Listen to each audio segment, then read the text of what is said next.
So this morning we are exploring prayer. Now in about 10 minutes, about all I can do is give you some highlights, right? About February, when we have one of our sessions, our together sessions, we will be going in a little deeper on prayer, in styles of praying, how to pray better together and how to pray better separately. But today we're just exploring prayer just a little bit. So there's some things that when Marty read our scripture to us this morning that God has asked us to do in our prayers, right? He asked us to not only pray out loud in front of people, but to also pray in quiet and in private. He asks us to forgive. It's the hardest one, right? He asks us to forgive. He asks us to call on him. Because what are the things that are in that prayer? Give us our day, our daily bread. This day, our daily bread, right? The things that we need. Now, we have to be kind of careful because there's a lot of things we want that we think are needs. And God is saying here, you need bread. Now, we might need physical bread that we actually eat, but we almost might think, because of some other things in the New Testament, that we might need the bread of life, right? The bread of Jesus Christ. So when we are praying, he says, do not pile up all these extra words. Just say what you gotta say. And we're guilty, right?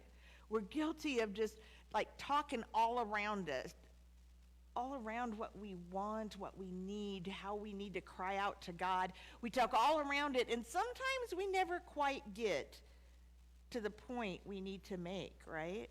To the thing that's really bothering us. So we might pray for everyone to be happy, and we might pray for everybody to be fed, and we might pray for everyone to be safe. But what we really want to pray in the midst of that might be, Lord, let me be safe. Let me not go hungry from the hunger and thirst of you. Let me be cared for as you care for us. There are so many things that we talk around. Let me know that you are there. We have those requests, right? But how often have you seriously gone before God? Some of us don't do as well as our knees as we used to, but we can still go before God penitent, right? Saying, Lord, I have messed up. I have messed up big and bad, and I need you because I forgot in the middle of the mess or before I got to the mess to ask for your direction because I was just in a hurry to get there. And now I confess those things. And I ask for you to guide me. We give God the glory, but have we really sunk down in? Said, God, what am I giving you glory for? What are you doing for me? What are you doing for my neighbor? Let me see those things, because there are so many things in our day that God has laid at our feet. And we don't see it as God, right? That just happened. Or, I was in the right place at the right time. Look how lucky I am. But how has God worked in our lives to bring us to that moment? And when we give God the glory for that, it shouldn't be just like, yep, thanks God, on to the next thing, right? That we'll forget to pray about until we're in the midst of it. And then we say, dear Lord, I'm so sorry for not asking you to be on this journey with me. Right? It's a cycle. So how do we change the cycle? Well, there are some things that, again, we will talk about after the first of the year, but this is the most amazing book. It's called Becoming a Praying Congregation. And it it gives us some hardcore things. Now, we might think of these things on our own, but we very much do not put them together and do anything with them, right? Oh, I read the best book. And then what do we do with it? Nothing, right? So it's by Reuben Job, who is a Methodist bishop. And he says what we need to do is to set some goals in our prayer. He said, list what you'd like to do and the steps in order to accomplish it. What if we want to become a praying congregation with intent, not haphazardly, but what if we wanted to be a congregation that prayed for the folks inside these walls and the folks on those streets and the folks in the houses in Oakland and beyond? What if we were specifically praying together? Would that not move mountains? Remember, God says we only need a mustard seed of faith, right, to move a mountain. And we are always somewhere between no faith and a mustard seed. Very few people get past the mustard seed. But God says that's all we need. So how are we working together in prayer for that intentionally? How are we making a list to make that happen? We have to continue to refocus ourselves, to keep prayer as a piece of our day and not the exception, as that ongoing prayer.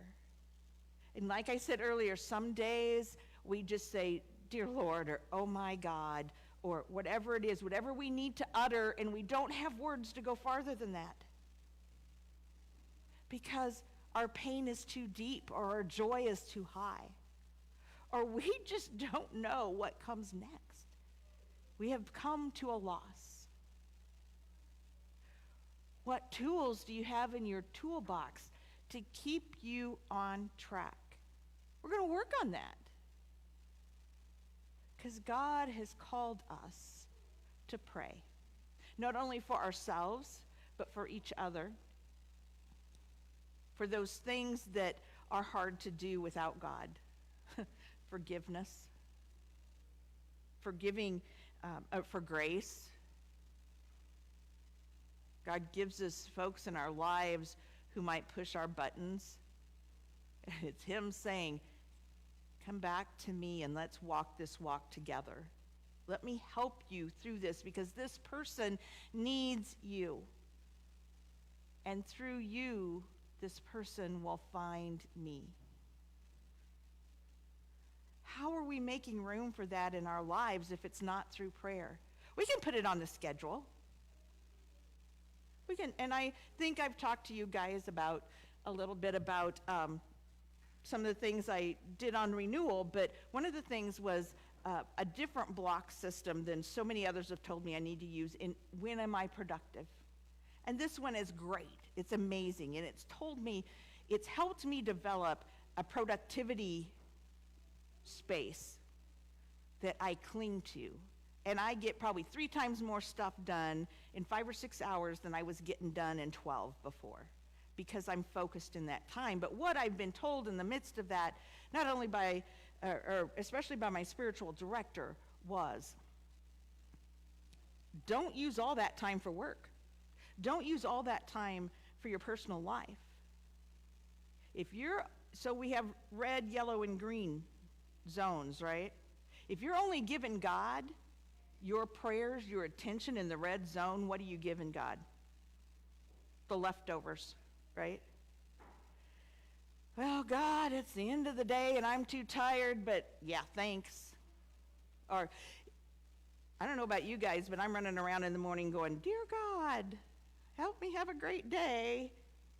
And I'm not focused.